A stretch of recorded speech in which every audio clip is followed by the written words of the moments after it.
Good morning, Eastern Oregon. We're glad you're here with us today on EOAlive. On what is this day? This is a Thursday, June the 24th. One day closer to Friday. What happens for you on Friday? What are you doing this weekend? Oh, this Friday from 9 to 3 up at the high school, Union County Safe Families Commission is putting on a free event, The Tall Cop. And it's Jermaine Galloway, and he's a former Boise police officer. He lives in Texas now. He's 6'9", and he talks to communities and community leaders and different professionals in the community about substance abuse education, early intervention for substance abuse for kids. There's all kinds of different stuff he talks about, and it should be cool. I'm going to do a little piece on it. I know his son played basketball at C of I, and I met him doing the Johnny Ball Game show. He now plays basketball at Loyola in New Orleans, and I'm just going to go check it out, do a little piece on it, get some interviews, and should be cool. That sounds cool. And what is that topic about? You told me a little bit about it yesterday. Yeah, I just told everybody. I'm sorry. Early intervention. Drug abuse intervention. But like, give some examples. Being able to detect, like tell what your kids are, if they're on drugs or not, or just a bunch of tools. He's known. I mean, he has his own website. He says you can't stop what you don't know. Tall Cop Jermaine Galloway provides the tools, resources, and training to combat substance abuse. And That's his website. And he travels all over the country and talks to audiences about early intervention and about, I guess, when he was a cop in Boise, his job was, on the drug task force, and he has quite a bit of experience in it. So that's tomorrow at the high school auditorium. 9 to 3, free lunch and refreshments too. So if you don't have anything going on, if you don't have to work and you want to get some information about something that's, devastating our community, get up there. The high school auditorium, 9 o'clock. Sounds like a cool thing. Yeah, I think it should be.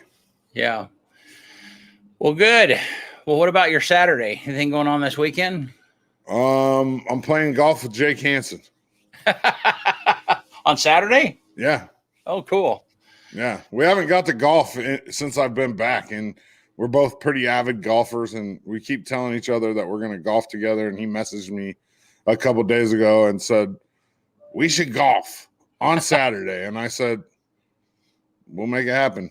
It's going to be hot, though. It's going to be even hotter Sunday. Oh. I know.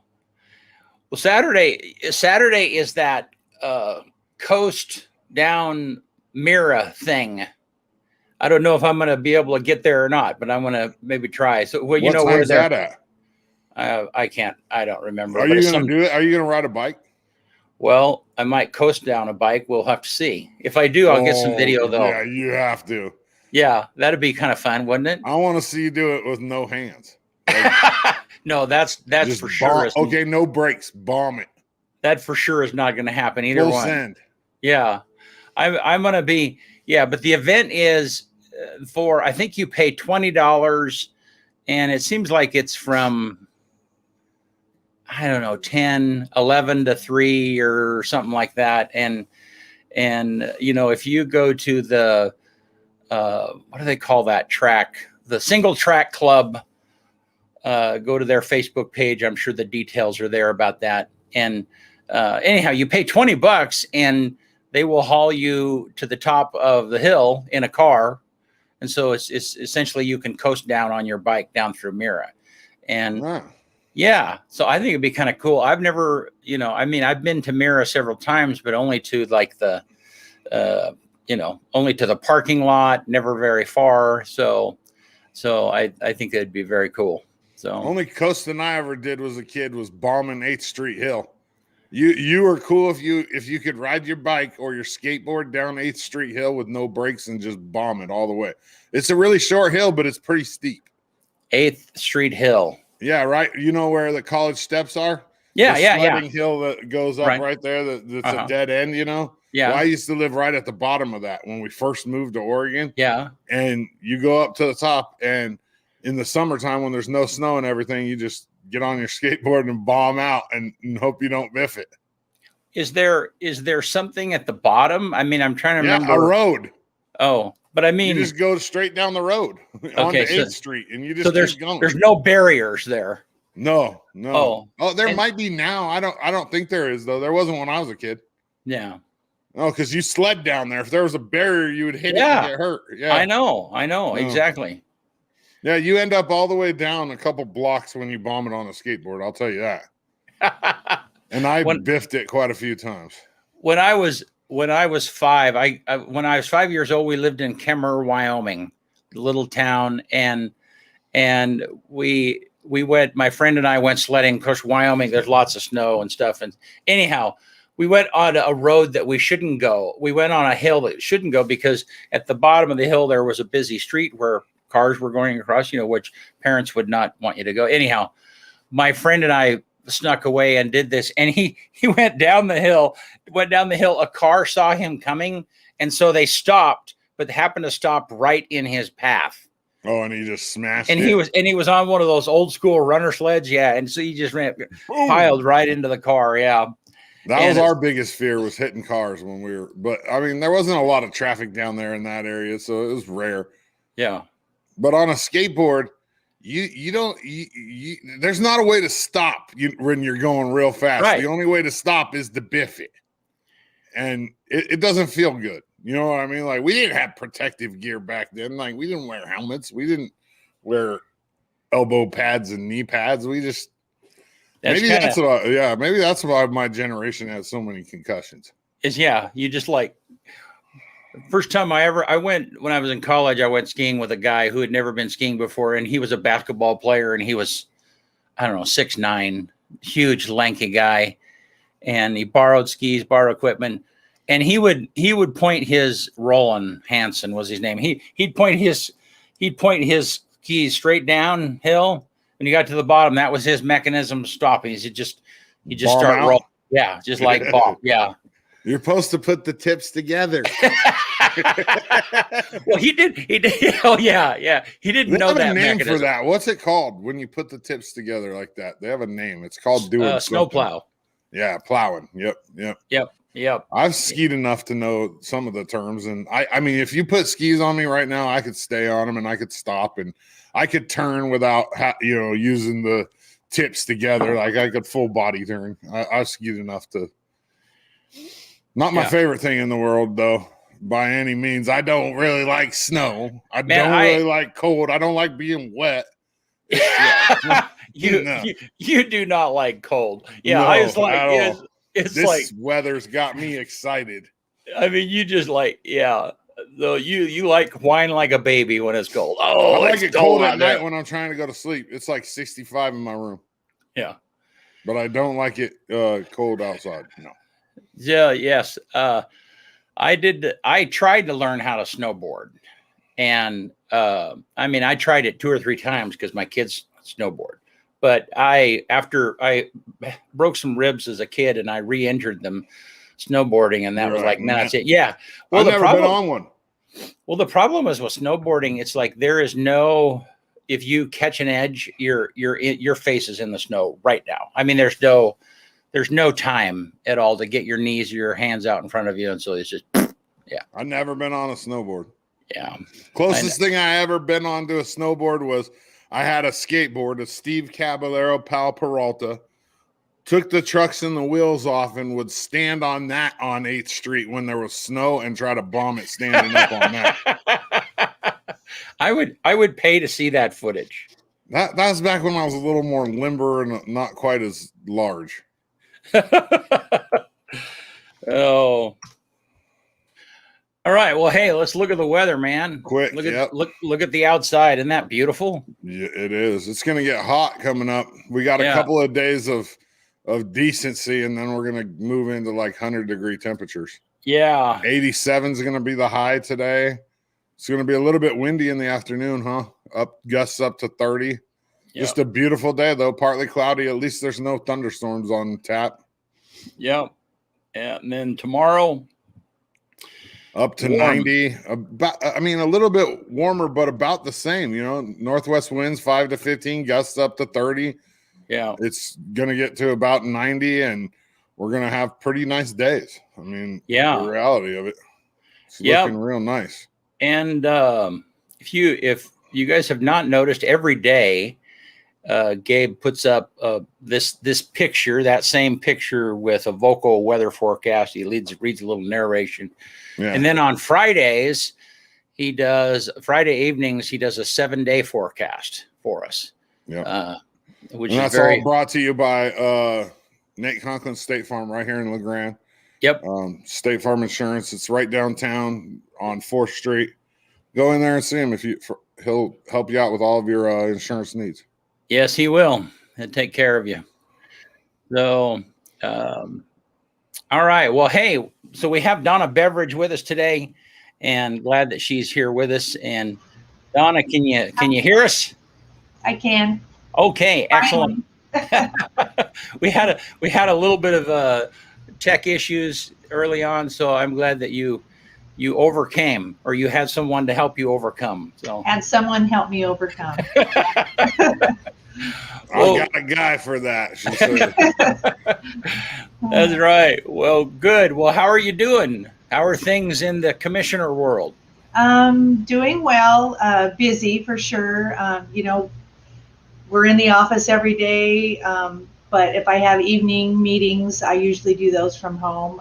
Been nice this last week or so. I've had several in-person meetings with people. It's nice to see people's faces and smiles again. So that's great. Yeah. I was going to ask you, what are people going to do when they actually have to start going to meetings again, like face to face? And people are going to have to get dressed and, not be in their underwear and a nice shirt. I'm not even commenting on that. No comment. Guilty. Yep. Yeah. In your case, you can go home and do chores and do the farm life and then pop into a meeting, right? Yeah, I can be watering my flowers while I'm listening to a Zoom meeting. So yeah. It's funny. It definitely has made work a little easier to multitask. There's no doubt about that. But the only thing is, for me, like the Zoom meetings and stuff, it just takes away that like personal, like face to face, handshake. Right. I don't feel like we get as much accomplished because we're always not wanting to interrupt somebody else, and we're not sure if we're free to speak. Just like today, getting set up, my computer was acting up, so I was like, am I going to make it on here or not? Thank goodness our IT guy came in and figured out a few things. I don't have no clue what he figured out, but he got it working for me. So, yep. It definitely makes it a different atmosphere, like you were saying, like the interruption thing. Like if you're in an actual meeting, you can read people easier, I think, and when it would be appropriate to talk a little bit more, I think. Yeah, that's correct. Yep. A few things that the county's been working on that we last week at our meeting, we declared a state of emergency for drought. It's one of the hottest, driest years that we've had in recent memory, and I don't believe that Union County has declared an emergency drought for over 15 years. I couldn't tell you exactly how many years, but it's been a long time. Wow. Wallowa County, it was 2007 last time they did it, and Wallowa County with the tall mountains, you would think they would never be in a drought, but it's really dry and hot. And we also usually fire season would start on July 1st, and the fire chiefs came to us, so we declared county fire burn ban. Yes. Yeah. On June 15th. So that's already in effect. That includes like the access to up in the mountains. No, they do their own thing, and they did do a declaration. They haven't closed the fire pits yet, but you can look on their website, but only fire cutting certain hours and certain roads you can go on, that kind of thing. So they did declare that about the 10th, I believe, June. Yeah, you can watch yesterday's news roundup and get all of that information as well. We put it out yesterday. Yep. So how does that determined? How do you guys make that decision? I mean, because the common person, the there's water in the stream. I mean, how do you determine that? And then what benefits or ramifications are there to us declaring it a drought? So we determine it by the experts coming to us and telling us, and they're Okay. using scientific data, moisture in the air, amount of days without rain, all that kind of stuff. I don't think it has anything to do with how much water's in the river. Right. It has to do with, the other moisture. When they come to us and tell us, because they've done their homework, then we follow what the experts tell us. And what was your other question there? And then what is the benefit? By Okay. declaring a drought, what Sure. does that, I would imagine it triggers something. Yeah, There's a benefit to it. Yeah. Okay, so that kind of triggers a little bit of more conversation. So we have a new emergency manager. JB Brock has moved on to a different job, and so we just hired Nick Myatt. He used to work for NRCS, which is federal, and he's just started and doing a great job. But what the declaration, there has to be a D3 federally, which is a drought 3, which we're real close to, but this helps move that forward quicker. But there's several things that'll kick in, for example, for farmers and ranchers, cattlemen, that kind of thing. I can give you an example of one. If you raise cattle and you run out of pasture, because obviously there's no pasture if it's not raining, you were allowed to sell because you don't have any feed for your cattle and not collect or not count that income until next year because you had to sell. You didn't really want to, you had to because you had no feed for your animals. So there's a few things that kick in that way.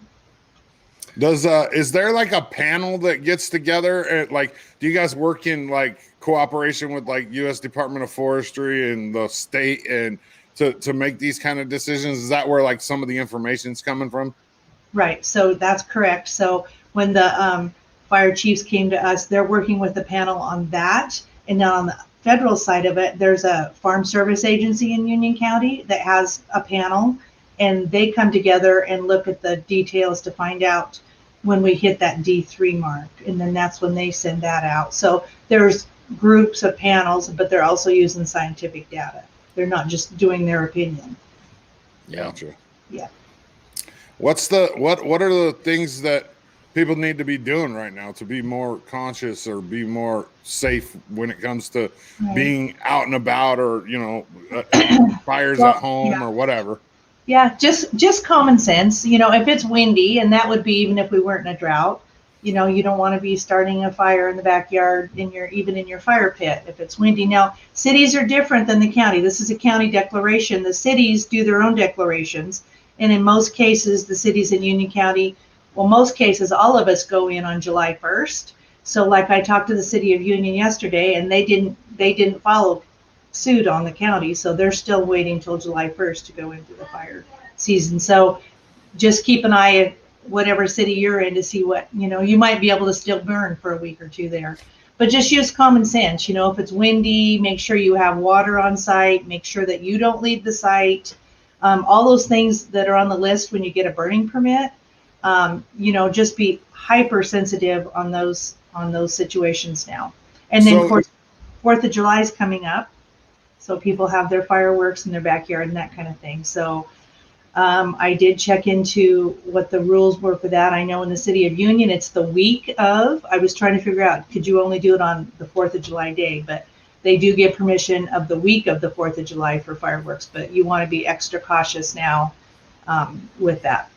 If the county declares some sort of, whatever declaration, and a city hasn't followed suit, like you were saying, so like the July 1st cutoff, so that if the county does it and the city doesn't, the people inside the city don't have to follow the county's guidelines?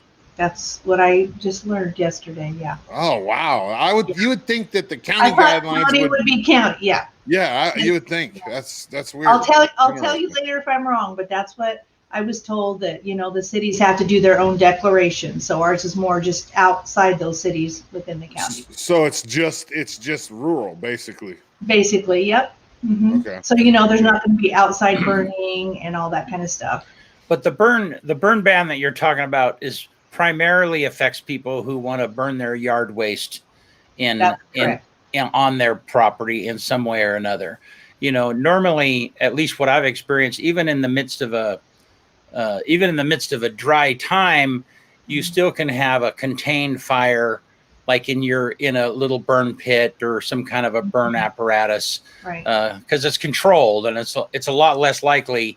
You know, I'm sure Right. they're still Yeah. silly people, but it's a lot less likely to cause damage in some way or another. So each city too will have those guidelines. Like Yeah. some cities will say, okay, now you can't do burn pits and, you know, fire Right. pits anymore, or they'll have different stages that they go Right. through. Yeah. Yep. And But the right reality of it is you got to be responsible because nobody can afford that bill. Well, I and don't think, care what anybody says. and think of all the different cities that the actual whole cities burned last year. I mean, do you ever On the remember west that side? happening before? Yeah. You know, It's sad. and it's funny, you don't think about it, but you know, I'm friends with some kids that were friends with my kids when they were teenagers, you know, and they were lighting some fireworks and it caught a field on fire and burned a vacant house, you know. And so Mhm. and this wasn't I don't think it was during a burn ban, but still it was that they were lighting fireworks near a dry field, and the dry field caught, and it was windy, and boom, there goes the vacant house, you know. So it's just you're exactly right, Kyle. It's just like you just kind of have to, somebody you need to think about is like, what happens if that grass caught on fire? You know. Yeah. Right. I can't afford that bill. Right. Yeah. No. Yeah. Of all the stupid things I did as a kid, I never lit anything on fire. I Good promise job. you that. Yeah. But you know, that kind of brings me into we are going to be having 4th of July in Union County this year. We're really excited about that. We're going to be doing that up at Buffalo Peak Golf Course, which we're keeping it really green up there. Lots of water on the golf course. Oh, it looks so good right now. I played on Friday in the Youth for Christ tournament. It looks so nice. Good, good. It's so nice out there. I was up there yesterday. I'm not a golfer, but I met with the fire department from Union. So we have our plan for the 4th of July, and then we'll be asking some other, fire stations in Union County to be on call just in case. But we have it well watered, and there's a huge buffer between where the fireworks are going off, you know, and anything that should burn. But you still always want to be cautious and careful. You know, if you remember before we had it at the college in the Grand, well, look at all the trees and the houses around there, and we didn't have any problems. So we just want to avoid any problems. So we're working with them. And then Union County Search and Rescue will be there to help guide traffic. And we're encouraging people to either, go have a barbecue in Union with a friend, or there's places down at the high school where the football field is where you could park and watch, or you can certainly walk up there with a blanket and sit at the golf course too. But the parking up at the golf course is going to be only for handicapped. So if you're handicapped, you'll be able to park up there in the parking lot. But other than that, you would have to walk if you wanted to actually sit at the golf course and watch. And there is going to be some sort of shuttle service too, right? We decided not to do a shuttle service just this year because of just getting over COVID. We're trying not to encourage huge crowds. Yeah. So yes, next year we'll probably, if everything goes well, we'll have vendors up there. We'll have the shuttle service. But this year we're trying to encourage not having a zillion people up there. So that's why. I think you're going to have a zillion people up there anyways. That's okay. I mean, you know, at the college, you just parked wherever and walked over, and that's what it'll be there too, which is we fine. just walked from our house as kids. Yeah, we live close to the college. Mm-hmm. Yeah. So it's going to be fun. And Loveland's doing the ride program for 4th of July too, just so everybody knows. If you're in a position where you're out there and you've had a few drinks, don't drive. Give Loveland's a call. I mean, it's pretty simple. Be responsible. And we won't be serving alcohol up there or anything like that. But if you're at a barbecue or something and you need a ride home, Loveland's will be there, and we thank them for that. Yep. Yeah. And I'm not condoning it by any means, but I'm sure that people will have little, sneak drinks or whatever. But just don't drive. It's that simple. That's right. Don't drink and drive. And Loveland's are one of the few. We're one of the few counties that have that option to have a great group of people like Lovins that are helping with that. So What a thank you. great service. What a great idea. What a great plan. Yeah, What a he great was overall. Yeah. Yeah, he was on a few weeks ago here, and didn't he say they had at that point they'd done over 2,000? I can't remember the number he said. 2,000 rides. 2,000 rides. They had this, yeah, and that I think that was before the last rodeo events, and so I'm sure they're over that now. So can you imagine the accidents and the DUIs that were prevented from them doing that service? So. I wonder if there's a metric that you could look at and like determine how many. What did he say? 500,000 rides? No, I think years? No, I think he said 2,000. But I don't 2,000. But I can't remember the number. Maybe it was more than that. It was more than that. It was more. Yeah. It was more than that. Okay. Yeah, because I remember thinking, holy mackerel, that's a lot of rides that they've given. Yeah. So I don't remember the exact number. We can go back and look at it, but a lot of people and a lot of lives have been helped because of that. Because could you imagine being that, like the burden that you would carry if you were drinking and you killed somebody? My goodness. And, I think back to, we just had the Eastern Oregon Livestock Show. Yay for that. We're excited. And Loveland was there, and it went well. And the kids, brought their animals in just for the day, and they were able to sell. They did very well on the rodeo. We had races. I heard that there wasn't, as much drinking as normal and not as much drinking and driving. And so that's really good too. But it was very successful. And now we have the Elgin Stampede coming up, Grassroots Festival in Union, the Cherry Fair. We have a lot of activities this year, and I'm excited that we're kind of getting back into a normal routine. Yeah, Union County Sheriff's Office having a good presence out there was a big deal too. I mean, that's nice, huge for our community, and them being open and accessible to the public makes things a lot easier for people that are, they're even if people aren't criminals, they're still like nervous around cops sometimes. That's the reality of it. And whether it's wrong or right, it doesn't matter. But when the cops are out in the community more and they're interacting with people, it smashes that wall down. And there was state policemen there. There was the Grand policeman. There was the sheriff, and they were visiting with people, just making themselves known, but also letting people know that they're human beings like the rest of us. And building those relationships. So it was really good. Yes. And I tell you, I have just not, I know a lot of law enforcement, both Kyle and I do, on all of the sides. I don't know many staters, but still, I just don't run into very many jerks. That's true. It's just, I don't see it. And I understand that, I understand that we're unique and stuff, but I just think we're so fortunate because, everyone that I've met, they care about the community, they care about Eastern Oregon.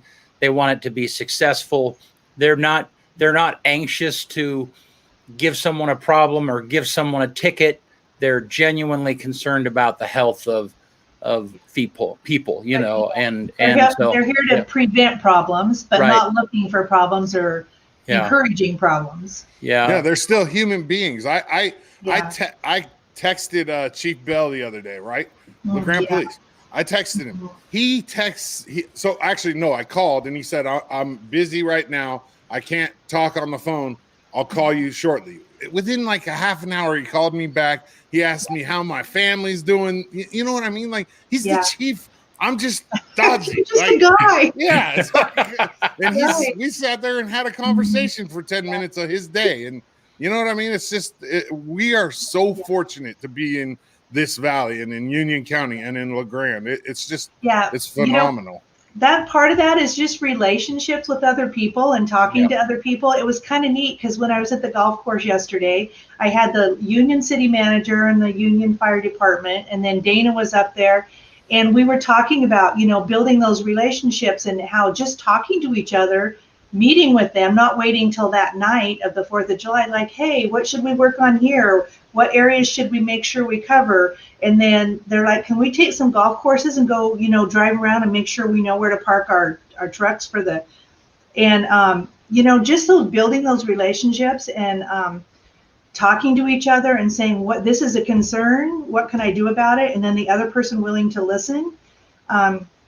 When I hear compliments on our law enforcement, if I get an email on that, I just shoot it right out to them and let them know about the compliment that I got.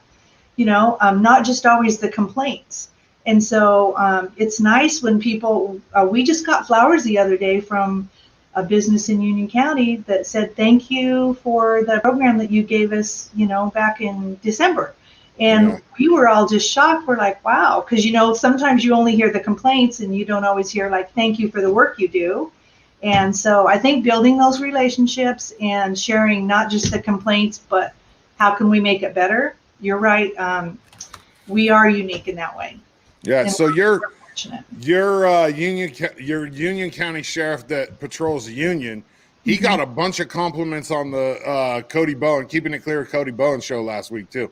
They're excited about him, and you're right about relationships and building them, because not only does that foster the whatever you're trying to do in that particular moment, but it also fosters things down the road. Like if you already have that relationship established, then maybe those, the guys that are the firefighters that are meeting might access Buffalo Peak to play golf one day, or maybe you know what I mean. It's just that it's a circle. I call it the circle. And it's simple, but a lot of people just don't get it. Yeah. And then, like as a commissioner, you don't just walk around straight faced like I'm the commission. You know what I'm saying? You go talk to people, you say, what can I do? And then like you look to the experts, because there's no way you can be the expert on everything. So that's why I say when the fire people come to us, they're the experts and they say, hey, this needs to be done. We trust that they know what they're talking about, so we follow through, and so it's really nice. Public Works are the experts on public works, so if somebody calls me with a complaint, I don't answer that complaint not knowing what I'm talking about. I talk to my Public Works, get the facts, and then pass it on, or have them pass it on. There's no way we can be an expert at everything, but we need to build relationships and talk to those people that are experts. Let me follow that just a minute, because let's pivot for just a minute. So, because you're absolutely right. So tomorrow, I think you might have been getting set up when we were talking about this. But tomorrow at the high school, there's a guy coming in called the Tall Cop. He's well known, and he's going to talk about drug awareness in families. Yep. How to be aware of maybe your kids being in problems, or your kids' friends, or whatever the case might be. Mm-hmm. So. I don't know, what are you hearing? I mean, I kind of hear an issue of drugs is on the rise. It's becoming more of a problem in our area. And there's a number of issues to that. I think that, part of it is one of the common threads is the legislature decriminalizing some of the drug issues and how that's trickling down and having an effect on the enforcement of MIPs and stuff like that. But what are you hearing? Talk from a commissioner standpoint about drugs in Union County. Well, I'm on the Coalition for Safe Communities, so we have meetings all the time, and there's some drug problems.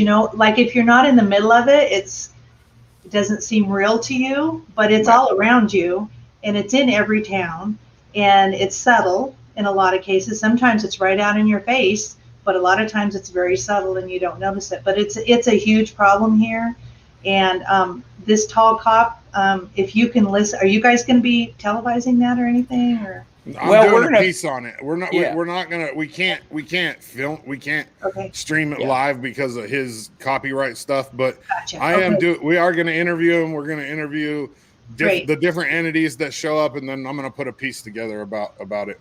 Okay, because we do it every year, and it's really informative, and it'll help parents to see like, oh, that when my kids are talking about this or watching this online, this is what's happening. Like there's code languages, for things. Yeah. So you think, oh, that's so cute, they're talking about this. No, they're really talking about something else. It helps you to have a heads up on what's going on instead of being like, blind to what's happening, because I know for a fact from situations that I know personally that we need to crack down, because without consequences, nothing's going to change. we can't just slap the hands. And if we love people, we need to care enough to have some consequences. And so, you know, there's many reasons for the drug. I'm not going to go into that. They will tall cop, but you know, a lot of it starts with prescription drugs, and then they go to something cheaper later. There's just so many things that start it, but it's a lot of underlying, and there's no town that is not dealing with it. So it's not like we have one town that, oh, everything's perfect in that town. It is everywhere. And it doesn't matter if you're rich or poor, that has nothing to do with it either. But it's something we need to face head on and help people when we can, but also sometimes there has to be consequences in order for people to want to change. Yeah, I'll agree with you about the prescription drugs things, but the other thing that is probably the number one contributor to drug and alcohol abuse in the United States is just a history of dysfunction. I mean, the reality of it is if mom and dad were users, and I can speak openly about this because my family is, everybody knows. My mom was a user, you know. My mom has 34 years clean. Then alcoholism struck me. I have 3 years. So, you know what I mean? So it's just like that. It's that wheel, and it continues to somebody's got to break it in the, you know what I mean? It has to happen eventually. And sometimes it'll be the kids that break it, because they'll be like, oh, I see that was a problem for my parents, so I probably have those genes, and I don't want to take a chance of that. You know, if I try it once, I might get hooked. Or it could be the other way around, where you're right. And so their dysfunction is a lot to do with it. And then having the genes for addiction, but making that choice to say, okay, I don't want to take the chance to find out if that's a gene I have. Yeah. So some of it's choice, and some of it's, there's just so much to it that, I'm not an expert on it, but. And I think education for, like, in my case especially, I always said, I'm never going to do heroin. I'm never going to do meth. I never have. But I didn't realize that alcohol was going to sneak up and grab me. You know what I mean? So it's like educating my kids now, like, hey, here's what grandma did. Here's what dad did. Here are the tools that you're going to need to deal with your emotions and the stuff that's really hard to deal with on a daily basis. And hopefully you don't go down the path that grandma and dad went down. Yeah. You know So what I mean? you're right. Educating, and then them making a choice. And that's really hard, because we want to make choices for other people, and we can't do that. We're each responsible for our own choices. But you're right. The education of them knowing and seeing what has happened to other people by not, probably in those days they didn't think about what we're thinking about now. Right. And those choices and how they change our life, and how they don't just change our life, but the people around us. Well, it's a kind of a double-edged sword. Like, I think that because the society we live in today, we have drugs that are killing people because they're mixing fentanyl in with Everything. Heroin. They're mixing it in with whatever. Okay, back then we didn't have that, so people didn't have the same mindset as we do today, where it's like, okay, we got to address this now because young kids are dying because of this. Yeah. Right. Well, and I want to comment and just say that I think the underage marijuana use is terribly detrimental to society. And I mean, I understand the legalization of marijuana and where that's all going, but that, you people who say, oh yeah, that's good, but it doesn't, we're not in favor of underage kids having marijuana. The fact is, it's more accessible. I mean, if their parents are smoking it or whatever, or having it, then it's like breaking into your parent's liquor cabinet. I was going to say, you could say the same thing about cigarettes. You could say the same thing about alcohol. You can. And I guess my thing is we just have to, I have family members who they were crippled as young people because they were involved with marijuana. And that song, was going to clean my room, but then I got high, was going to, don't sing Afro. Yeah, I was going to get a job, but then I got high. I mean, it's just all of their, I just see that crippling. Well, that crippling kids. Yeah. When I first became a commissioner, there was a lot, the marijuana thing was big. They were wanting to make it legal, and I was fighting. I will still fight that. I will fight that as long as I'm here, even if I'm not a commissioner. I did not want you to be able to go to the store.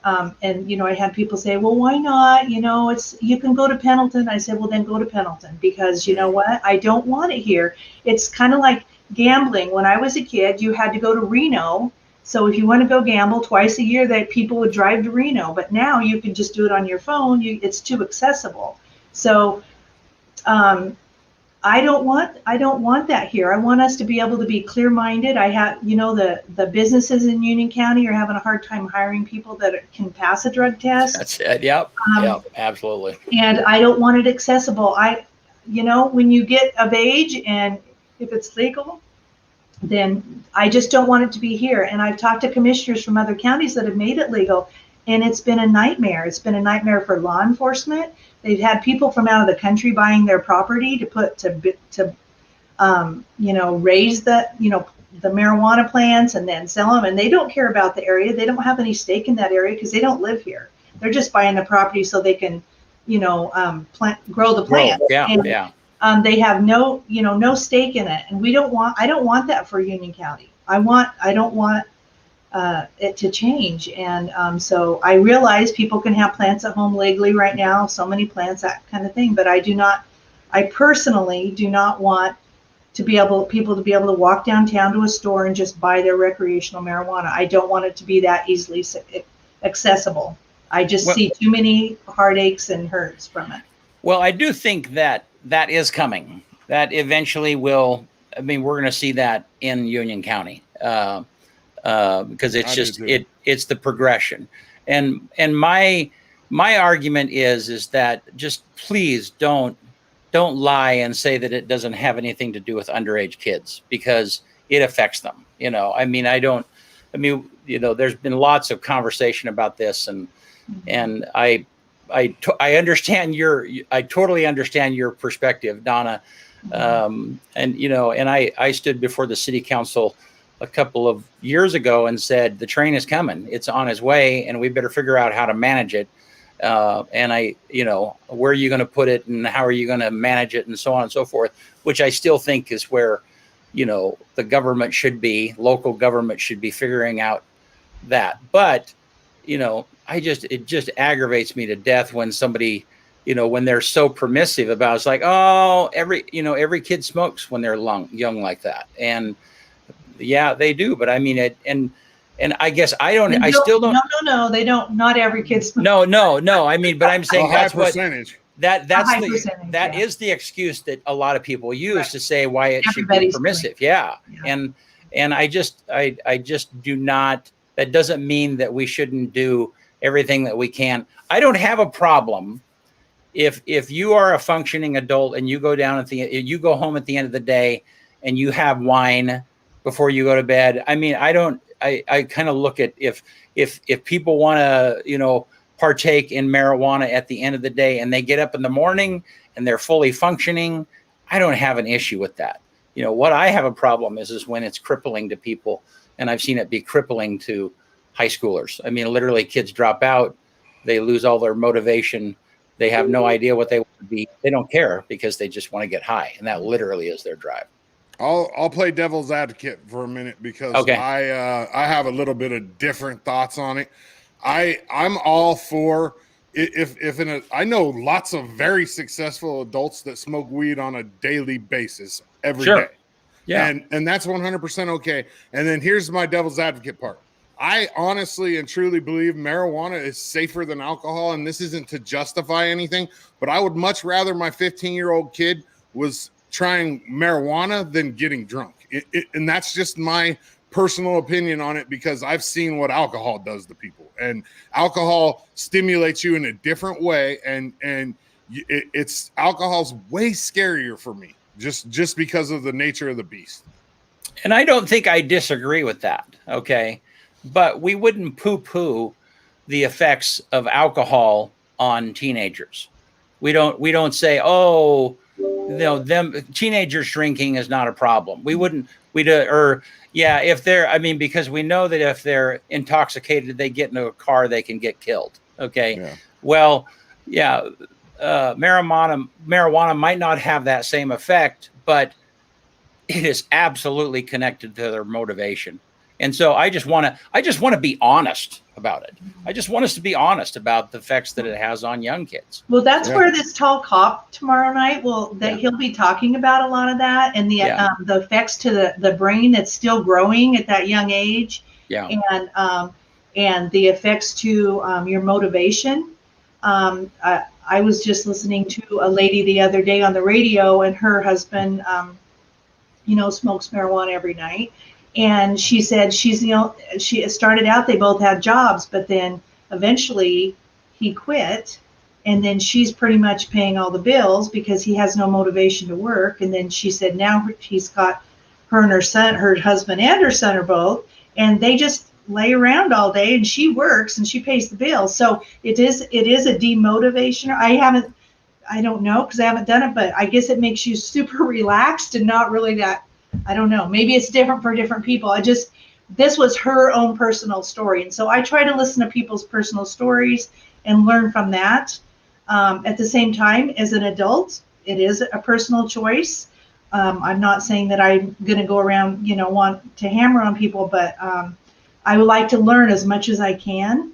And like you said, Dodsey, is to educate people so that they can make wise choices for who they want to be and what kind of life they want to live, or who they want to be for other people that they're around. Yeah. And then your personal choices also have to do with what you have lived with in the past. Yeah. And so, but we want people to have that education so that they can make wise choices. I guess that's what I'm saying. Yeah. Right. I also think nicotine, tobacco is a huge issue with youth, especially these little vaping. Yeah, these little things. I've seen kids with them. I could not believe it. Like kids, like 13 years old, walking down the street with this big float. Yes, cloud. And that's that to me. So my door opener to drugs was tobacco.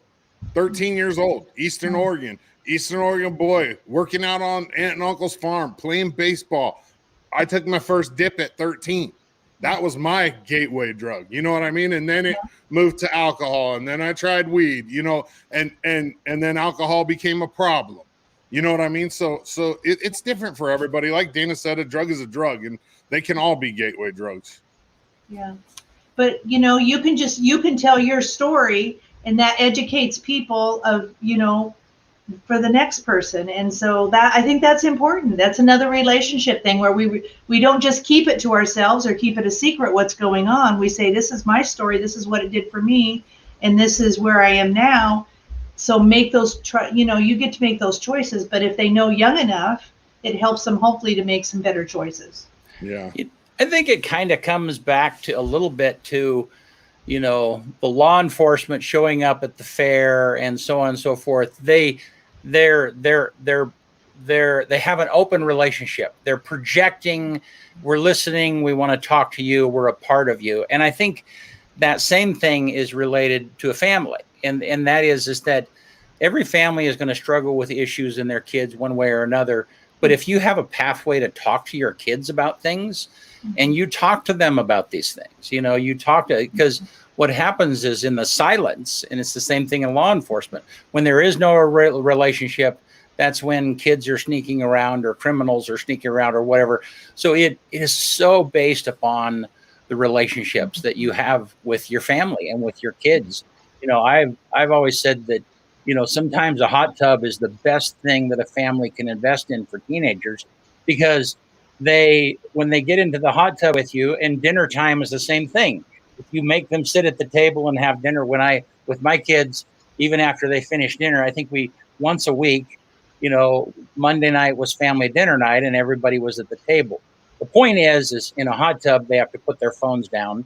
They're there. They're going to talk to you. At dinner, they're going to talk to you. And there's just incredibly valuable time when you create those moments when they get bored and finally they start talking about their day, or they're talking about their friends, or they just talk about their life. And those are the kinds of communication pathways that really help kids and families.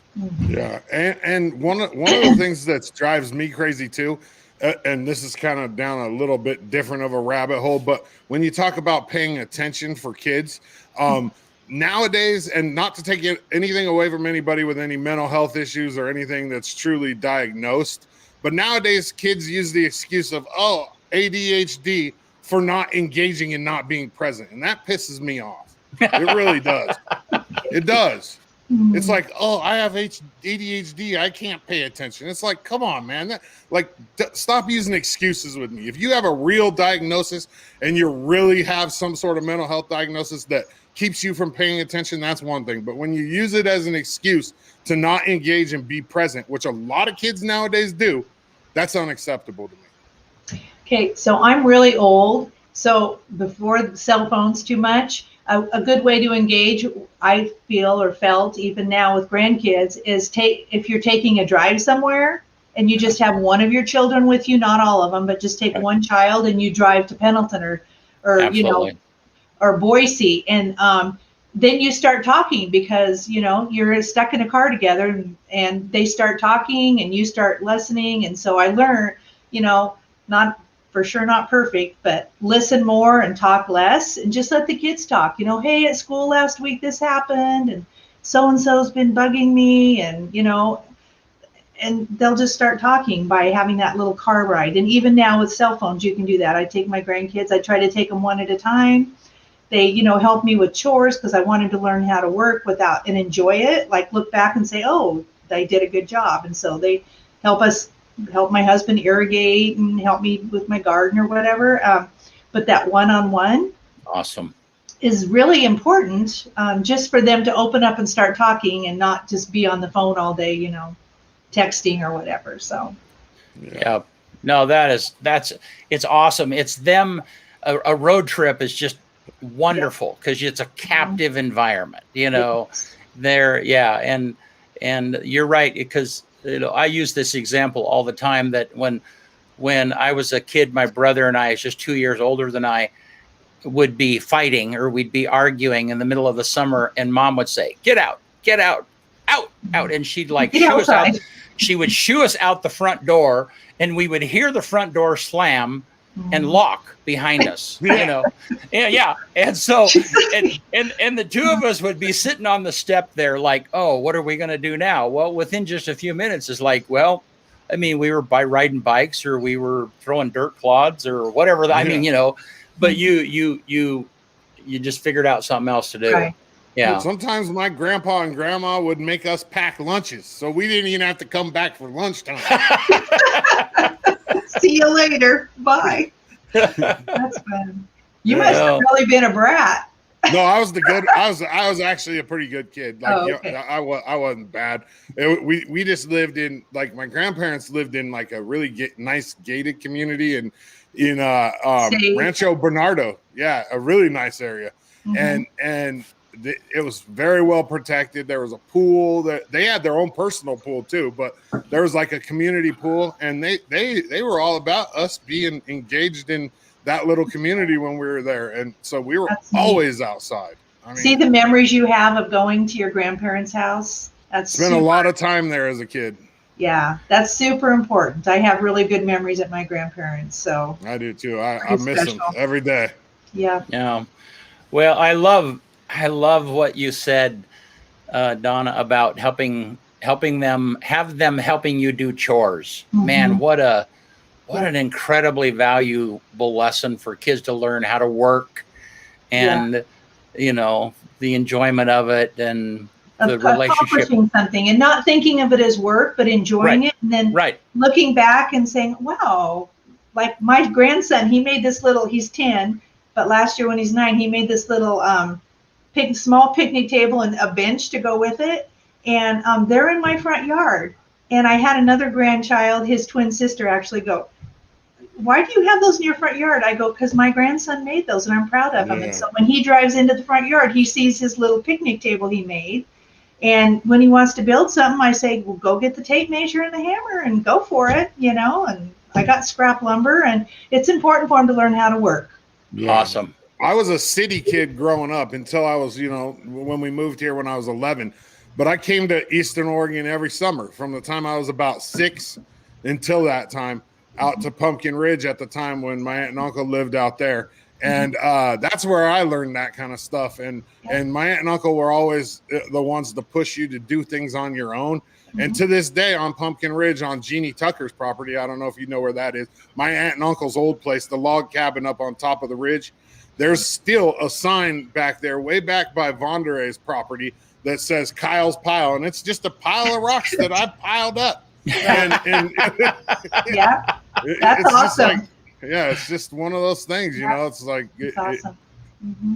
Yeah. And not and not every kid has access to being in the country. So if they have a family member or a neighbor, it could be a neighbor child that comes over and builds something, or, you know, helps you stack wood or whatever, but just make it enjoyable. And that's a good time to talk and visit. And I think it's just important. I like doing that. So. Excellent. Well, hey, this conversation has gone a number of directions. It's been awesome. Yeah. Donna, anything Union County wise you want to brief us before we quit? Sure. Yeah, I have something I'm frustrated about. Okay. Senator Wyden and Merkley have put forward a Wild and Scenic River Act, which is going to include quite a bit of Union County for the Upper Grand Ronde and the Catherine Creek. We had no part in that. We asked who nominated it for our area. We were told that's private, which I don't think it is. We don't want it here. We have had no public comment. It's going to hurt a lot of things. I have a whole list of them. I'll be writing a letter to the newspaper about. But all the 10 eastern counties are against it, and none of us had any say in this proposal. And so how does the federal government come in and overpower us with some kind of designation without our opinion? Or, what is the need for this designation? We don't even see a need for it. And so this is something frustrating. They had hearings on it yesterday. We weren't able to comment in those hearings. We asked to, and they said, sorry, there's not enough time. But we will be writing a letter to the 10 Eastern Oregon counties against it, but we're worried that they're going to just do it anyway without our input or us wanting it done here. And so that's a frustration. And what does it do? But let me add something real fast. It wouldn't be how, it would be why, because we know how they do it. We know they do it because there's more people on that side of the state. It would be more of a question of why would they do it, right? Right. And the other thing is we've asked for a map to show where, what parts of our rivers do they want to designate it, and they can't even give us a map. Wow. But yet they want to come in and do it. And, who is it going to hurt? What private landowners, that kind of thing. And so there's just a lot that's going on that shouldn't be, that's kind of being just pushed on us without our input or anything like that. So that's one big issue that we're working on right now. And what is the legislation? I mean, what impact do you guys fear it will have on us? What? Well, it's going to put a half mile on each side of these scenic rivers where you won't be able to manage the timber. A lot of them you won't be able to do any grazing. So it's going to be a lot more fire danger.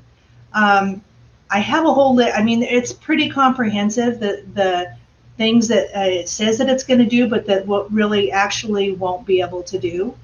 But I can get that to you. Maybe we could just talk about it at one of our together. No, I would say let's have once you get that together. I mean, the newspaper is good for reaching an older group, but if you want to reach our group with this, I'd be happy to. I'll email you my letter. I'll email you too ahead of time, so you have my concerns. Yeah.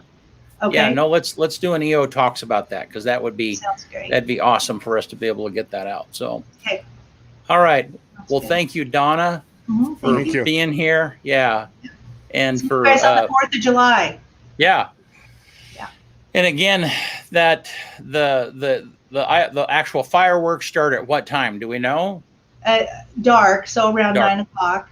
Yeah. All right. And are you guys streaming it? We are not. Okay. We have it. That we have. Yeah. I don't think we are. We have that. Has not been arranged with us. So. Okay. All righty. Okay. Well, thank you. Thanks for having us. Yep. You bet. All right, man. Let's get the list. Yeah. 1853, U.S. President Franklin Pierce signed the Gadsden Purchase, which was 29,000 square miles from Mexico for $10 million. And now that's most of Arizona and New Mexico. $10 million. 1853. Wow. 1901, the first exhibition by Pablo Picasso opened in Paris, and he was 19 years old at the time. 1902, Target Corporation was founded in America. George Dayton started Goodfellow Dry Goods in Minneapolis, Minnesota, and it became Target. 2010, the Twilight Saga Eclipse, based on the book by Stephanie Meyer, premiered in Los Angeles, and that was a huge series, Twilight. Wow. Number one song on this day in the United States in 1991 was still Rush Rush by Paula Abdul, my girl. And then the quote for the day is by Mary Kay Ash, and it's the definition of successful people is simply ordinary people with extraordinary determination. You cannot I'm moving around because I'm reading. You cannot keep determined people from success. If you place stumbling blocks in their way, they will use them for stepping stones and climb to new heights. People who succeed have a goal, a dream, and make their plans and follow them. Period. I mean, that's all there is to it. And before we leave, let me give you a couple little quick tidbits that I found out today about Oregon. It's quite interesting. Did you know, BC, did you know that Oregon is home to 1/4 of the country's total population of llamas? 1/4 Really? of the llamas that live in the United States live in Oregon. In Oregon? Yeah. Holy smokes. Wow. Yeah. And then one more before we go. We also have the most ghost towns in the whole country, Oregon. Really? Yeah. Most ghost towns. We ain't going to talk about Hot Lake. No, let's not even go there. It's not a ghost town anymore. No, it's not. It's beautiful. Anyways, all right. That's all we got. Right. Thank you all. Thanks for tuning in. We'll see you right here. Be sure and watch our stuff. Watch our evening news roundup with Megan. It's coming out every evening at 5. And so, all right. Like, talk share, to you soon. and follow. Yep. See you Tuesday. All right.